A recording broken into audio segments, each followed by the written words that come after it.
அனைவருக்கும் வணக்கம். இன்றைக்கி எலெக்ஷன் தேர்தல் நாளுங்க. நிறைய பேர் பாப்பா வழக்கில் சொல்கிறது என்ன அப்படின்னா, ஆட்சி மாறினா கண்டிப்பாக பிள்ளைக்கு நீதி கிடைக்கும் அப்படின்னு தான் எல்லாருமே முழு நம்பிக்கையோடு சொல்கிறாங்க. ஆனால் எனக்கெலாம் எந்த ஒரு நம்பிக்கையுமே இல்லைங்க.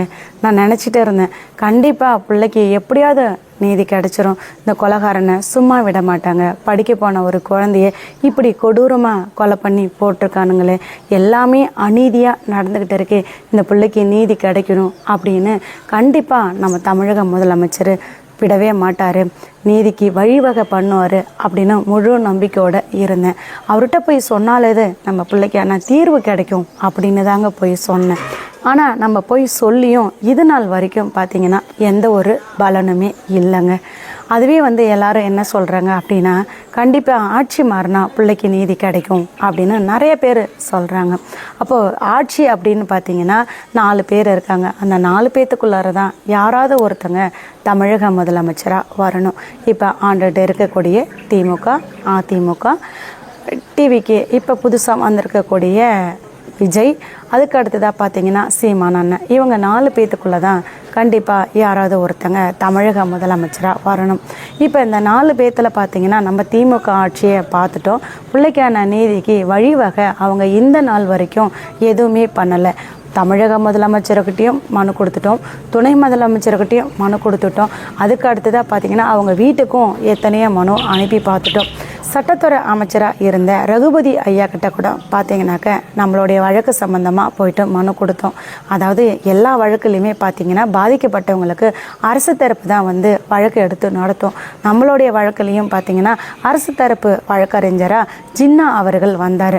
ஆனால் பள்ளி தரப்புக்கு சாதகமாக பேசினாரே தவிர நம்ம பிள்ளைக்கு நீதி கிடைக்கணும், நம்ம பிள்ளைங்க எவன் என்ன பண்ணானோ அவனுக்கு தண்டனை கிடைக்கணும் அப்படிங்கிற எண்ணம் அவருடைய மனசில் 1% கூட கிடையவே கிடையாதுங்க. அதுக்கு அடுத்து தான் இவனுங்களை ஜாமீனில் வெளியிட்டாங்க. ஜாமீனில் வெளியிட்டது தப்பு, இதை எதிர்த்து மேல்முறையீடு பண்ணணும், இது அரசு தான் பண்ணணும் அப்படின்னு சொல்லி நம்ம சட்டத்துறை அமைச்சர்கிட்டையும் போயிட்டு ஒரு மனு கொடுத்தோம்.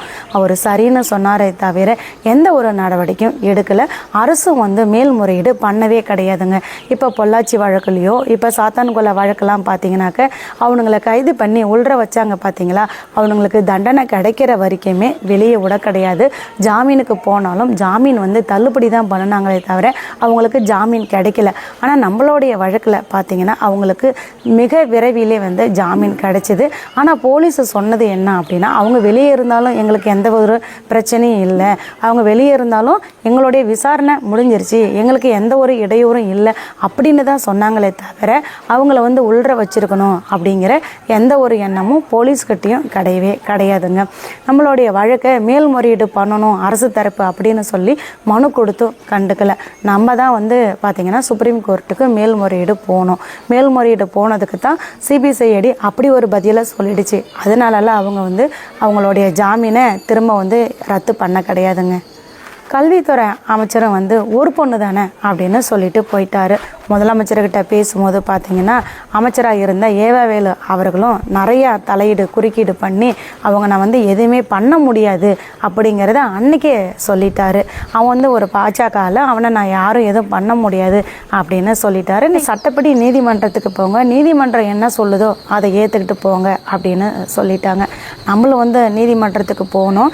எத்தனையோ வழக்கில் பார்த்திங்கன்னா தானாக முன் எத்தனையோ வழக்குகளை எடுத்தாங்க. ஆனால் நம்மளுடைய வழக்கை தானாக முன் எந்த ஒரு நீதி அரசரும் நம்மளுடைய வழக்கை எடுத்துக்கவும் இல்லை.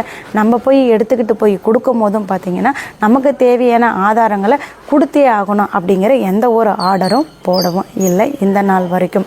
என்னுடைய முழு நம்பிக்கை இது நாள் வரைக்கும் இனிமே இருக்க போகிறதும் பார்த்திங்கன்னா கண்டிப்பாக யாராவது ஒரு நீதியரசர் மூலம் பாப்பாவுக்கு நீதி கிடைக்கணுமே தவிர மற்றபடி ஆட்சி மாறினா நீதி கிடைக்கும் அப்படிங்கிறதெல்லாம் வெறும் சும்மா பேச்சு தான். என்னைக்கா இருந்தாலும் யாரோ ஒரு நீதியரசர் பார்த்திங்கன்னா கடவுள் ரூபத்தில் பிள்ளையோட வழக்கை உத்து கவனித்து பார்த்து ஒரு பெரிய ஒரு ஆர்டர் போட்டால் மட்டும்தாங்க பாப்பாவோட வழக்கில் திருப்பம் வரும், குற்றவாளிகளுக்கு தண்டனை கிடைக்கும். ஆனால் ஆட்சி மாறினா பிள்ளைக்கு வந்து நீதி கிடைக்கும் அப்படின்னு நிறைய பேர் சொல்கிறாங்க. இந்த 4 பேர்த்தில் ஒருத்தங்க தான் வரணும். இப்போது நம்ம ஆண்ட ஆட்சியை நம்ம பார்த்துட்டோம். அவங்க பிள்ளைக்கான வழிவகை 1% கூட பார்த்திங்கன்னா பிள்ளைக்கு நீதிக்கான வழிவகை ஒன்று கூட பண்ணவே கிடையாதுங்க. கொலகாரனை காப்பாற்றுறதுக்கு தான் முயற்சி பண்ணினாங்களே தவிர பிள்ளைக்கு நீதி கிடைக்கணும் அப்படிங்கிறதுல அவங்களுக்கு எந்த ஒரு அக்கறையும் கிடையவே கிடையாதுங்க. இதை நம்ம எல்லாருமே பார்த்துட்டோம். அதுக்கு அடுத்து தான் எதிர்கட்சியாக இருக்கக்கூடிய தலைவர் எடப்பாடியார் ஐயா அவர்கள் பார்த்திங்கனாக்கா என்ன பண்ணினார், எங்கேயாவது நம்ம பாப்பா வழக்கை பற்றி பேசியிருக்காரா சொல்லுங்க பார்க்கலாம். இல்லை, இந்த மாதிரி திமுக ஆட்சியில் இப்படி ஒரு அநீதி நடந்தது, நான் வந்து ஆட்சிக்கு வந்தாக்க உடனே வந்து தக்க நடவடிக்கை எடுப்பேன், பிள்ளைக்கு நீதிக்கு வழிவகை பண்ணுவேன், குற்றவாளிகளுக்கு சரியான தண்டனை கிடைக்கும், இனிமேல் ஸ்ரீமதிக்கு மட்டும் இல்லை, இது போல் எந்த ஒரு பெண்களுக்கும் இந்த மாதிரி அநீதி நடக்காது, எல்லா பெண்களுக்கும் பாதுகாப்பு கிடைக்கும் அப்படின்னு எங்கேயாவது சொல்லியிருக்காரா? எந்த கூட்டத்திலையாவது எந்த மேடையிலையாவது பேசியிருக்காரா சொல்லுங்க பார்க்கலாம். அவர்கிட்டையும் போய் எதிர்கட்சி தலைவராக இருக்கக்கூடியவர் கேள்வி கேட்பார், தீவிரமாக முயற்சி பண்ணி பிள்ளைக்கு நீதி கிடைக்க வழிவகை பண்ணுவார் அப்படின்னு சொல்லி எடுத்துகிட்டு போயிட்டு அவர்கிட்டையும் மனு கொடுத்தோம். ஆனால் இந்த நாள் வரைக்கும் பார்த்தீங்கன்னாக்க எந்த இடத்துலையாவது அவர் கேள்வி கேட்டிருக்காரா, பேசியிருக்காரா சொல்லுங்க பார்க்கலாம். எதுவுமே கிடையாது. இப்போ ஒரு சிலர் வந்து விஜய்கிட்ட போய் மனு கொடுங்க அப்படின்னு சொல்கிறாங்க. எந்த நம்பிக்கையில் போய் நான் விஜய்கிட்ட மனு கொடுக்கறதுன்னு எனக்கே தெரியலங்க. அதாவது இதுக்கு முன்னாடி பார்த்தீங்கன்னா லாக்அப் டெத்து எத்தனை நடந்தது அப்படிங்கிற லிஸ்டெல்லாம் எடுத்தார். அவங்க எல்லாரையும் கூப்பிட்டாரு. அதுபோல் லாக்அப் டெத்து நடந்ததுக்கு ரொம்ப வந்து ஆழ்ந்த இரங்கலை தெரிவிக்கிறேன் அப்படின்னு அவங்களுக்கு ஆறுதலும் சொன்னார். இந்த மாதிரி பார்த்திங்கன்னா நிறைய விஷயங்களை பற்றி பேசுகிறாரு. கள்ளக்குறிச்சியில் கள்ளசாராயம் விஷயத்துக்கு வந்து பார்த்திங்கன்னா வந்தார், ஆறுதல் தெரிவித்தார். இந்த மாதிரி எத்தனையோ வழக்கை பற்றி பேசுகிறாரு. இதுக்கு முன்னாடி பல சம்பவங்களை எடுத்து பேசுகிறாரு. ஆனால் நம்ம பாப்பா வழக்கை பற்றி அவருக்கு தெரியாமல் இருக்குமா? நீங்களே சொல்லுங்கள். அவர் எங்கேயாவது எந்த மேடையிலையாவது எந்த இடத்துலையாவது பாப்பாவுக்கு நீதிக்கு வழிவகை பண்ணுவேன், இப்படி ஒரு அநீதி நடந்தது, நான் வந்த உடனே அந்த பள்ளிக்கூடத்தில் என்ன நடந்தது, புள்ள உயிர் எப்படி போச்சு அப்படிங்கிற அத்தனையும் நான் கண்டுபிடிப்பேன் அப்படின்னு எங்கேயாவது சொல்லியிருக்காரா? எங்கேயாவது பேசியிருக்காரா? திமுகவை வந்து கழுவி ஊத்துறாரு. ஆனால் உங்கள் ஆட்சியில் இப்படி ஒரு சம்பவம் நடந்தது, அதுக்கு நீதி கிடைச்சிருக்கா, ஏன் குற்றவாளிகளை காப்பாற்றுறீங்க அப்படின்னு எங்கேயாவது திமுகவை பார்த்து எதிர்த்து கேள்வி கேட்டிருக்காரா? நீங்களே சொல்லுங்கள் பார்க்கலாம். அப்போ அவர் ஆட்சிக்கு வந்தால் மட்டும் என் பிள்ளைக்கு நீதி கிடைச்சிருமா? நீங்களே எனக்கு சொல்லுங்கள் பார்க்கலாம். இப்போது பாப்பா இருந்திருந்தால் 3 வருஷம் காலேஜ் முடிச்சுட்டு வீட்டில் இருக்கணுங்க. அடுத்தது ஏதாவது படிக்கணும் அப்படின்னு ஆசைப்பட்டால் மேலே படிப்பாங்க. ஆனால் இப்போ இந்த எலெக்ஷனுக்கு பார்த்தீங்கன்னா பாப்பா இருந்திருந்தால் நாங்கள் 2 பேரும் சேர்ந்து தான் ஓட்டு போட போகணும். பாப்பா கிட்ட நீ இந்த கட்சிக்கு தான் ஓட்டு போடணும் அப்படின்னு நான் சொன்னால் கூட இந்த விஷயத்தை பொறுத்தளவு பாப்பா கண்டிப்பாக சொல்கிறேங்க, என் பேச்சை கேட்க மாட்டா. அம்மா நான் விஜய்க்கு தான் ஓட்டு போடுவேன் அப்படின்னு தீவிரமாக இருப்பா. அவள் மட்டும் இல்லை, அவளுக்கு தெரிஞ்ச எல்லாருக்கிட்டையுமே விஜய்க்கு ஓட்டு போடுங்க அப்படின்னு தான் சொல்லுவாள். அப்படி சொல்லக்கூடிய ஒரு குழந்தை தீவிர விஜய் ரசிகராக இருந்தால் அவருடைய படம் எத்தனை படம் நடிச்சிருக்காரோ அத்தனை படத்தையும் வந்து பார்த்திங்கன்னா எடுத்து எழுதி நோட்டில் வச்சுருந்தா அவர் இது வரைக்கும் எத்தனை பாடல்கள் அவருடைய சொந்த குரலில் பாடியிருக்காரு அப்படிங்கிறதையும் புள்ள வந்து நோட் பண்ணி வச்சுருந்தா.